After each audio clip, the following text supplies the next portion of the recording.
Pernah nggak sih kamu ngerasa hidup makin mahal, tapi gaji kamu rasanya nggak ada naik-naiknya? Harga makanan naik, bensin naik, ongkos ojek naik, bahkan es kopi favorit pun pelan-pelan ikut naik. Sementara itu, slip gaji setiap bulan masih di angka yang sama. Rasanya makin lama makin sesak ya. Hari ini kita bahas sederhana. Kenapa gaji tidak naik meskipun inflasi turun dan ekonomi katanya membaik?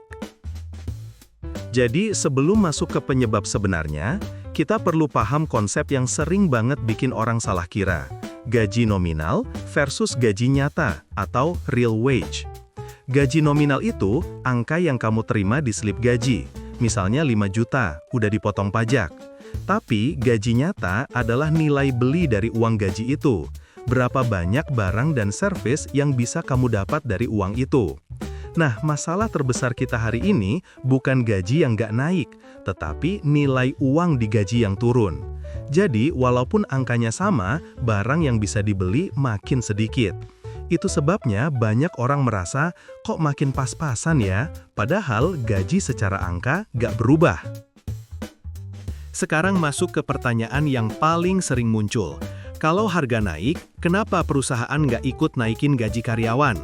Penjelasan paling sederhana adalah perusahaan juga lagi sulit. Biaya operasional seperti listrik, bahan baku, logistik, cicilan mesin, semuanya naik lebih cepat daripada pertumbuhan pendapatan mereka. Bayangin kalau biaya produksi naik 12%, tapi untung penjualan cuma naik 3%.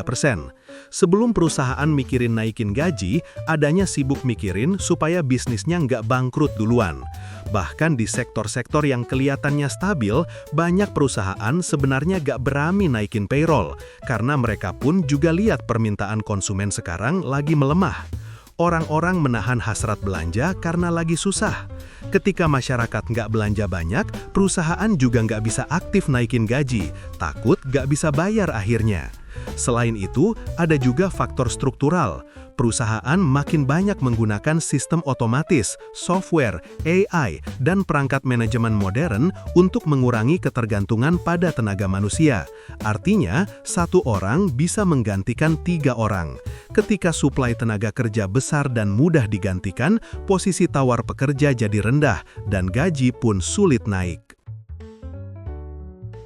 Selain masalah perusahaan, ada juga faktor makroekonomi.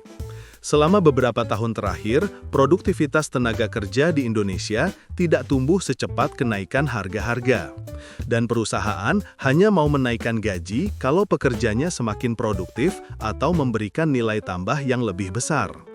Kemudian ada regulasi upah minimum. Meskipun setiap tahun ada kenaikan, presentasenya seringkali lebih kecil dari inflasi barang-barang penting, seperti makanan, transportasi, atau perumahan. Contohnya, kalau UM naik 4%, tapi harga pangan naik 8%, kamu tetap rugi secara daya beli. Struktur pasar tenaga kerja kita juga berubah. Banyak posisi sekarang dibuat bersifat kontrak, outsourcing, dan jangka pendek. Model ini membuat pekerja lebih mudah diganti, sehingga perusahaan tidak merasa harus memberikan kenaikan gaji besar atau jangka panjang. Gabungan semua faktor ini menciptakan tekanan yang dirasakan masyarakat. Bukan cuma gaji yang stagnan, tapi pengeluaran yang terus meningkat membuat orang merasa hidup jadi makin berat.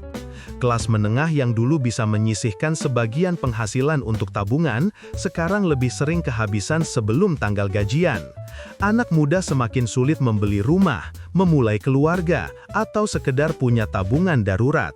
Orang tua muda juga lebih hemat karena biaya sekolah, kesehatan, dan bahan pokok naiknya jauh lebih cepat daripada kenaikan gaji.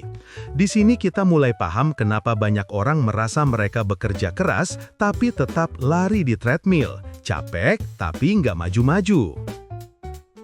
Jadi, kalau kamu ngerasa gaji nggak naik meskipun biaya hidup terus naik, kamu nggak sendirian. Ini bukan kesalahan personal, tapi gabungan kondisi ekonomi, produktivitas, dan strategi perusahaan. Tapi selalu ada cara untuk beradaptasi dan mengambil kembali kendali atas keuangan kita. Kalau kamu suka pembahasan seperti ini, ekonomi, biaya hidup, gaji, inflasi, dengan bahasa yang santai dan mudah dimengerti, jangan lupa like dan subscribe. Terima kasih.